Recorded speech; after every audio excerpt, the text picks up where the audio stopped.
Florida State, luckily, had a game on Friday night. They're going to get an extra day to rest, and they'll face a Boston College team next week, Mark, which doesn't seem to be so bueno. So if you're looking to go trot out Tate Rodemaker and hopefully rest Jordan Travis a little bit more, then you feel comfortable, I think, after seeing the performance tonight.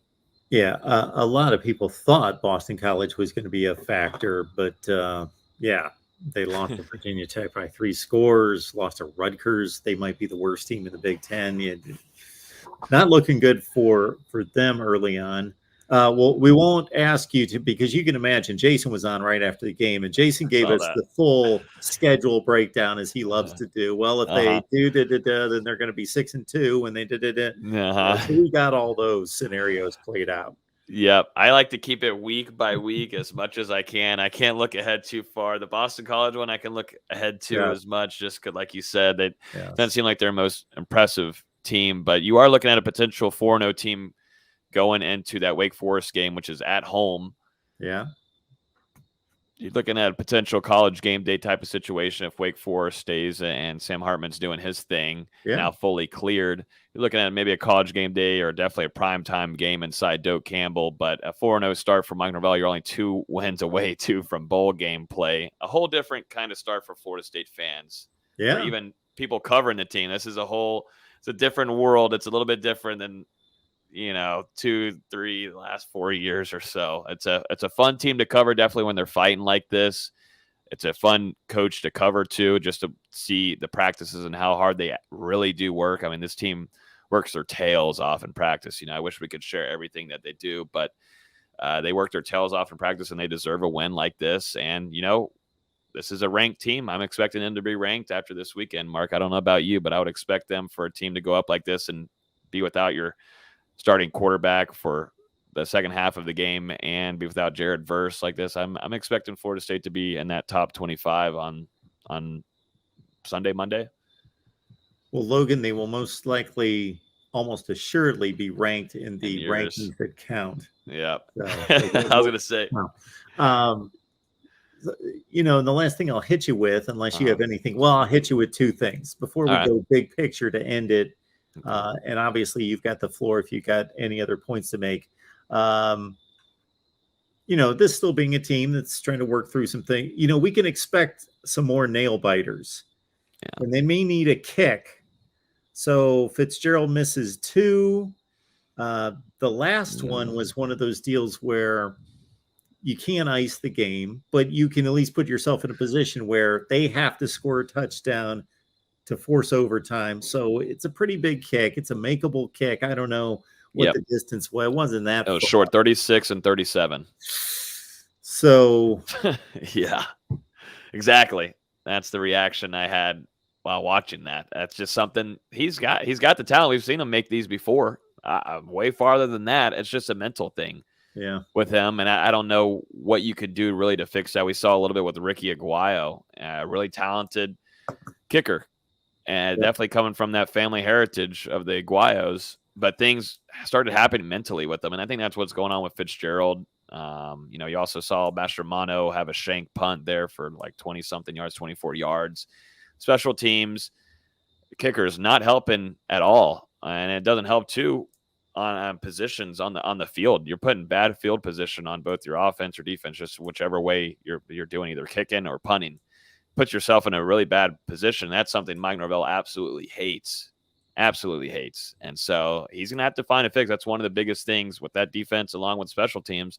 They're going to have to go back this weekend while they have a little bit of extra time and say, hey, do we need to open up a competition here in that kicking room? Is that something that is there anybody that can compete? There's a walk-on kicker there on the roster, but, there's got to be something done here. You just can't stay stagnant, and I don't think Mike Norvell will. He understands that this is something that is desperately needed to fix. They're just putting themselves in really bad positions, not helping themselves out. Yeah. And the last thing I'll hit you with is what I came on here saying, because I saw a number of negative comments. Louisville's not that good. Malik Cunningham was running them all over the place. That was a shaky win. Okay. There's something about having a team that hasn't had success, that has talent. You've got pieces to work with. You're working and addressing issues. If you can win games like they've won against LSU and Louisville, and you can win while you're addressing needs, and you're not going to be, if Norvell knows what he's doing and this team can stay healthy, now injuries aside, that can derail anybody. This isn't necessarily the same team that it's going to be in November. And if you can win while you're getting better, yeah, it's huge. It's just their confidence has to be growing a ton with these, LSU is no joke. I understand they're not vintage LSU, but they've got a top 10 talent roster in the nation. They win that game and they outplayed them. They go on the road. Louisville may not be great, but it's a conference game. It's on the road. They weren't winning these games last year. And the confidence grows. And then you can address the issues while you're building your confidence. Yep. I'm right there with you. They, like you said, they don't usually go up and win these games. That's why I tweeted earlier. That was one of the most impressive games I've seen them win in years. And I think all the fan base agrees. Usually Florida State will go up there and lose a game like that to Louisville on a Friday night. It's just storyline perfect for Florida State to blow a game like that. Yeah. When the guy who does everything for you on offense is out of the game. Yeah. That ran that offense. I mean, absolutely. You build your whole entire scheme out of Jordan Travis in that number 13 jersey. And then you throw in Tate Rodemaker, who I can't stress enough. I know there's a lot of FSU fans on here, along with, some other fans across the country listening to you live tonight. Tate Rodemaker is a backup quarterback that isn't like some other backup quarterback. You see at Texas A&M, they're going to give their backup quarterback a shot. That's something that Florida State fans were extremely scared about going into this offseason. We talked about it. I've stressed enough. I was thinking about it today. I was really worried. I was about to start bringing it up again to you, Mark, that Florida State should have grabbed someone in that transfer portal or tried to as much as they could to have someone behind Jordan Travis with more experience and Tate Rodemaker. And you see a guy there that usually has deer in headlights. And that was early in the game. That was absolutely what it was like. They're also sending it to him, and Trey Benson missing a block there that nobody really realizes. And, Tate Rodemaker's just tossing it over there and it gets intercepted.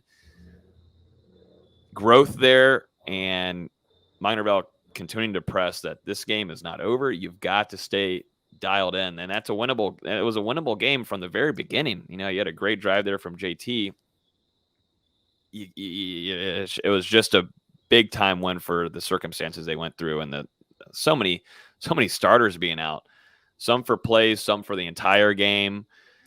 It's just now I'm hoping that these injuries aren't severe to where you're looking at like either season ending. Obviously you don't want those, or 3 to 4 weeks, because you've got some big time games coming up after Boston College, Wake Forest, and Clemson being two of those. NC State also being in that range. Florida State's got a big October coming up soon. So that's one thing that we will hopefully get an update on Monday, Mark, and then we'll talk about it on the show on Wednesday with you. Yeah, to your point, Texas A&M's going to the bench for their backup quarterback, and he threw 27 touchdown passes in the SEC last year. So that's a whole different deal. Now, a whole different deal, yeah. Totally shaky, totally untested, but, we talked about the confidence of the whole team going another level. For him, it should he's never done anything like this. He's never thrown big time passes with the game on the line and did what he did tonight. So yeah, I mean, when I say he would look very out of it and deer in headlights inside Doak Campbell Stadium alone against a smaller opponent. Yeah. For him to do that on the road against Louisville in a night game, I don't care how Louisville has looked this season so far. I mean, you're still fighting to keep up against Malik Cunningham and getting down the field, which Florida State's defense just couldn't handle for the most part. Tate Rodemaker had a lot of pressure on his shoulders and made some big time throws, and also was a game manager. I'll mention that too. He was a game manager, and those running backs too helped out a ton. So that at least we'll see. We don't have confirmation yet on the severity of Jordan Travis's injury. He was on crutches and had a boot on. He was very energetic and smiling and tweeting after the game, happy. you got to hope that it's nothing severe. Hopefully just maybe a high ankle sprain, something that he can rest for the next week and a half and get prepared for a big time matchup against Florida State versus Wake Forest in 2 weeks. But Boston College is upcoming next weekend. All right, folks. Jordan Travis throws 2 TDs. Tate Rodemaker throws 2. Florida State wins 35-31. They're 3-0 for the first time since 15